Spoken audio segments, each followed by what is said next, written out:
Ọ̀rọ̀ nípa tax reform ni a fẹ́ sọ lónìí torí pé oríṣiríṣi èèyàn ló ti reach out sí mi pé kí ni òye tèmi nípa new tax regime tí ń bọ̀ yìí. Tax reform tó ń bọ̀ yìí in tó dá lé lórí ni pé Nàìjíríà ṣẹ̀ṣẹ̀ ń realize àwọn àṣìṣe tá à ń ṣe látẹ̀yìnwá ni nítorí wípé orílẹ̀-èdè yìí a lówó tó bá a ṣe máa ń sọ pé a lówó tó nítòótọ́ àti lódodo orílẹ̀-èdè tó yẹ kó lówó nítorí pé ìlú tó kún fún wàrà àtọyìn nílùú wa bọ̀ a lówó. Àwọn ọmọ wa kọ̀ọ̀kan wà tí wọ́n ní owó. Àwọn ọmọ wa tán wá ní owó yìí púpọ̀ nínú wọn Nàìjíríà ni wọ́n ń jẹ. Báwo làwọn ọmọ wa kọ̀ọ̀kan ṣe wá ní owó tó jẹ́ pé àwọn tá à ń wí tẹ́ ẹ bá gbá wọn jọ tẹ́ ẹ gbá wọn dì tán bá dara papọ̀ owó ọwọ́ wọn ju owó Nàìjíríà lọ. Àmọ́ Nàìjíríà tó kún fún wàrà pẹ̀lú oyin kò lówó. Ẹ jẹ́ kí n proof the fact pé Nàìjíríà ò lówó in a very simple way. Tá a bá wo ètò ìṣúná 2025 tá à ń pè ní national budget, Nigeria budget was 54 trillion naira and that was $36 billion. The country with over 240 million people kó máa wá lo bọ́jẹ̀tì $36 billion àbí 54 trillion naira. When Kenya, a country with less than 60 million people, its annual budget was $39 billion in 2025. South Africa, a country with 63 million people, its 2025 budget was $150 billion. Saudi Arabia, with less than 40 million people, its annual budget was $350 billion. Tẹ́ bá ti bí ìsáná kéèsóògùn, báwo ni ìyà ò ṣe ní máa jẹ ọmọ Nàìjíríà? Ẹ má ti dárúkọ corruption o. Corruption is constant. Let's put corruption as a constant. Ká má ti sọ̀rọ̀ lágbájá kówó jẹ, tàmọ̀dú kówó jẹ, wọn ò lò. Ká má ti sọ̀rọ̀ budget padding. Ká má ti sọ̀rọ̀ inflated contract. I'm talking about owó tá a ti ẹ̀ fà rí in Nigeria. I'm talking about Nigeria revenue. Out of this $36 billion, how much was a deficit? It's a significant amount. Out of this 54 trillion naira, how much was debt servicing? 13 trillion naira la fi ń service the debt. Èyí tó wá burú jù tó le jù ń bẹ̀ ni pé December la wà yìí. Tẹ́ bá wá lọ wo 2025 budget. Nigeria ò tí implement 30% nínú capital project. And we are going to roll over 70% of 2025 budget into 2026. And from the statement tí President Bola Ahmed Tinubu sọ ní National Assembly, Nigeria at times a máa run 3 budget concurrently, meaning that we will be running 2023, 2024, 2025 at the same time. At the moment, 2024 and 2025 òun là ń run lọ́wọ́ báyìí. By next year now, we will be running 3 concurrent budgets. A máa run 2024, 2025, 2026 in a single year. Where is our money? That is the question. Where is the money? Tó bá jẹ́ pé bọ́jẹ̀tì 36 billion gan àtúnrí run in a single year. Tó bá jẹ́ pé bọ́jẹ̀tì 2025 gan àti implement ju 25% lọ nínú capital project. Where is our money? It begs for question, and some people will bring another argument. Hey, they should go after these correct people. They should prosecute them. They should take them to court. They should do this. Government is not run on Babiala. Government is not run on sentiment. Government is being run by money. Tẹ́ bá gbé corrupt officer kan lọ sí kóòtù, how many years? Tell me. Tẹ́ bá gbé corrupt officer, anyone tẹ́ bá gbé lọ kóòtù, how many years ló máa take court kẹ́ tó rówó gbà lọ́wọ́ rẹ̀? Government is not run on charity.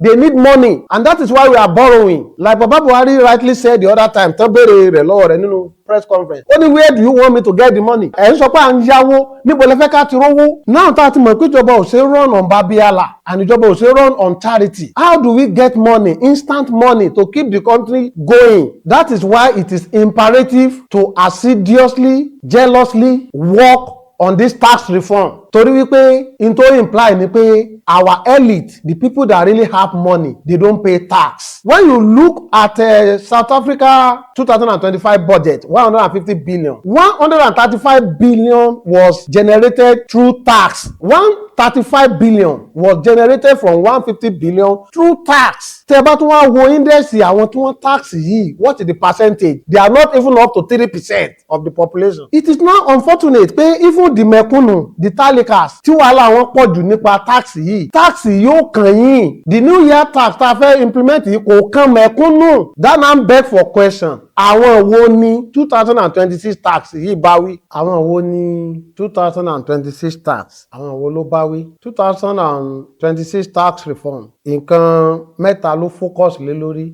ó focus lérí àwọn aláìní, ó focus lérí àwọn tó rí jẹ tó ṣẹ́kù, ó dẹ̀ focus lórí àwọn bọ̀rọ̀kìnní tọ́lọ̀ ń ṣe owó ìfún lọ́pọ̀ yanturu. Ibi tí tax yìí tó ti exempt àwọn aláìní ni wípé àwọn clause tó wà níbẹ̀, fún àpẹẹrẹ gbogbo èmi làwọn ìyálọ́jà pẹ́pẹ̀pẹ́ tán tagbá wóróbo ni, àwọn tán ní ṣọ́ọ̀bù tó gbèrú díẹ̀. Fún àpẹẹrẹ tẹ́ bá lọ sí any major market in Nigeria, àwọn tí tax yìí máa bá wí ń bẹ́ ó pọ̀. Àwọn tí tax yìí dẹ̀ máa bá wí gan-an, àwọn tọ́lọ̀ ń bùkún nínú àwọn ìyálọ́jà ni. Fún àpẹẹrẹ nínú clause tó wà ń bẹ̀, minimum of 800,000 naira per annum. Look at average Nigeria market. Mi ò sọ̀rọ̀ àwọn mega market o, I'm talking about conventional traditional market. Èèyàn mélòó nínú àwọn tó gbá wórógbó yẹn ní rí 800,000 naira lọ́dún? Ó set minimum of 800,000 naira pé ẹni tí ò bá pa 800,000 naira lọ́dún is exempted from tax.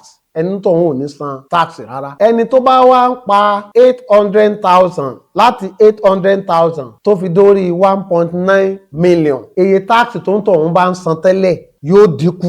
This tax wá bẹ̀rẹ̀ látorí 2 million naira upward. Àwọn tí táàsì wọn gbé sókè pẹ́ẹ́lí díẹ̀díẹ̀ nìyẹn. Ó bẹ̀rẹ̀ látorí ẹni tí máa ń gba 2 million and above ní táàsì wọn ó gbé pẹ́ẹ́lí. Nítorí ṣe pé ní progressive tax nìyẹn. Àwọn èèyàn wá ń káyà sókè pé ṣé tó bá ti wá bẹ̀rẹ̀ sí ní táàsì àwọn olówó, ṣé oúnjẹ ò tún wá ní wọ́n, ṣé gbà ò tún wá ní ṣe. Táàsì yìí ó fi ààyè agricultural produce àti nǹkan tó bá jọ mọ́ ètò ìlera ó fi ààyè rẹ̀ kalẹ̀. Any company àbí industry tó bá pọ́n oúnjẹ ní í ṣe, it is tax free. Anybody tó bá jẹ́ pé iṣẹ́ àgbẹ̀ ní í ṣe, there is 5 years tax holiday. Apart from the standard tí wọ́n ti set kalẹ̀ pé ó léye tówó rẹ̀ gbọ́dọ̀ jẹ́ kó tó di wípé a máa gba tax lọ́wọ́ rẹ̀. Àwọn company tó bá jẹ́ pé registered company ni, fún àpẹẹrẹ gbogbo àwọn mama put, gbogbo àwọn restaurant tá a mọ̀ yìí, tí company wọn bá ti wà registered, ó léye tí owó wọn gbọ́dọ̀ pé kó tó di pé wọ́n san tax.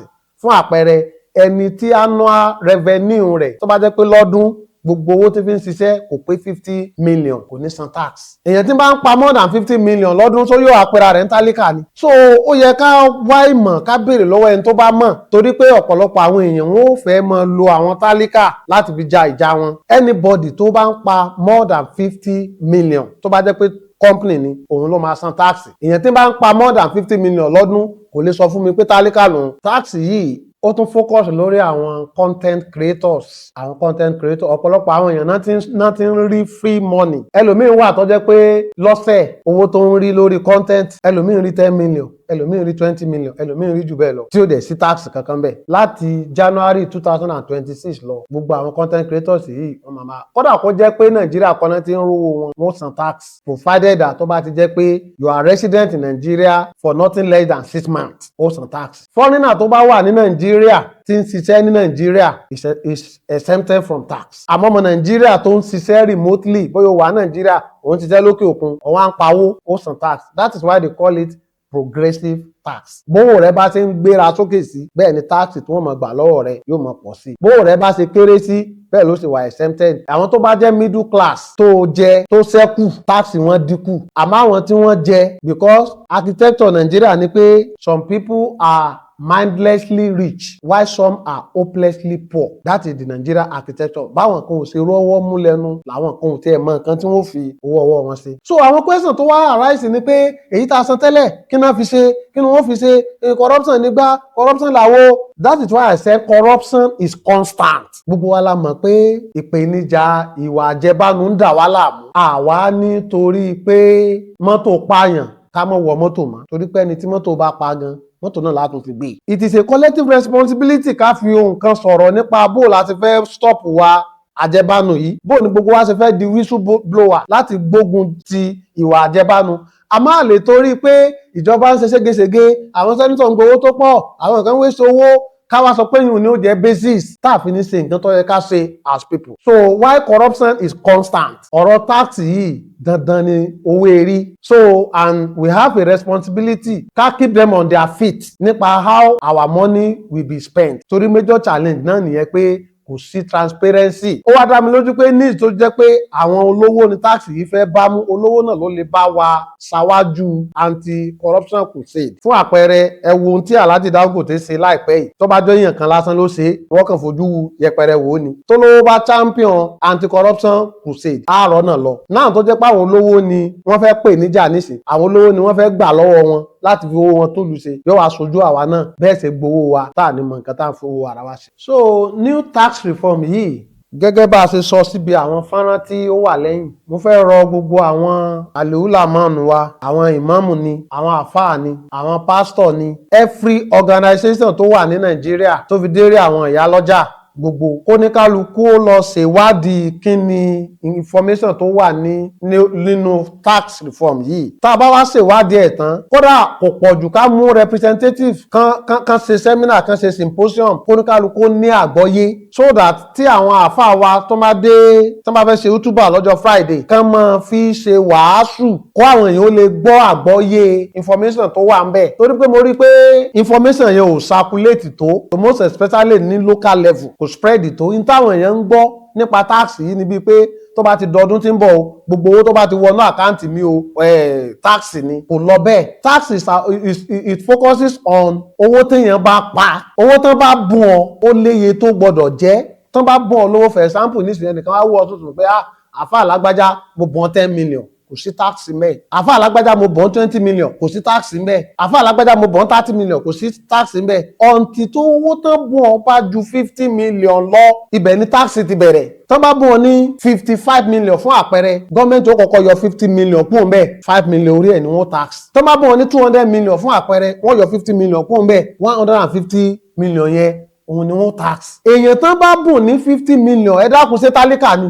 So we have to understand the narrative pé tálíkà ni táàsì yìí fẹ́ ṣàánú, wọ́n fẹ́ gbà lọ́wọ́ olówó láti fi tọ́jú tálíkà ni. Àwọn olówó táwọn ń wí yìí wọn ò tó 3%, owó yìí sì ń bẹ lọ́wọ́ wọn. So tẹ bá wo configuration yìí láti 1 naira tó fi dé 800,000 kò ní san kankan, látòrí 800 tó fi dé 1.9 million yóò san tásẹ́rẹ́, láti rí 2 million tó fi wá lọ àwọn ni wọ́n san owó tó gbé pẹ́ẹ́lí. Ìwọ tí ò wá kàn, ìwọ ló wá múra kankan pé táàsì o, wọ́n fi táàsì pa wá o. Gbogbo ohun tó ń gbé káàkiri social media pé tó bá wọnú àkáǹtì rẹ̀ wọ́n táàsì ẹ̀ is not true. Nǹkan tó true ni pé láti ọdún tí ń bọ̀ lọ, ẹni tó bá fẹ́ ṣe transfer ẹ máa fi narrative sí i. Kí ló ń pè ní narrative? Mo send 5 million yìí sí Lukman o, owó mọ̀lẹ́bí tá a fẹ́ fi ṣètò gbá àwo. Jẹ́ kí narrative yìí ó clear, kán mọ tó wọ́n fẹ́ ṣe. Owó tí ò bá ti wà fún ọrọ̀ ajé, tí èsì pé bóyá ẹ fi ṣòwò àbí tí èsì pé ẹ fi ṣènákùná, fún àpẹẹrẹ kí wọ́n wá ní mo transfer 100 million yìí o, owó tá a fẹ́ fi ṣe party wọ́n lè tax ẹ̀. So àmọ́ tó bá ti jẹ́ pé owó tó mọ ní owó tá a fẹ́ fi owó àbí kó jẹ́ pé owó tí mo yá 5 million yìí o, mo send ẹ̀ sáfà tàdá, mo yá loan is not taxable. So tí àwọn ulamọ́nù yìí, àwọn clerics, Christian ni, Muslim ni, gbogbo ẹ̀sìn tó bá mọ̀ ni, tá a bá pera àjọ in group ká ṣe tẹ́rìbíyà fúnra ara wa, yóò lè jẹ́ kó rọ ìjọba lọ́rùn, yóò dẹ̀ lè jẹ́ kí ó rọ ìlú náà lọ́rùn. Dandan lówó erí o, ìwà àjẹbánu ni kí gbogbo wọn jọ pẹnu pọ̀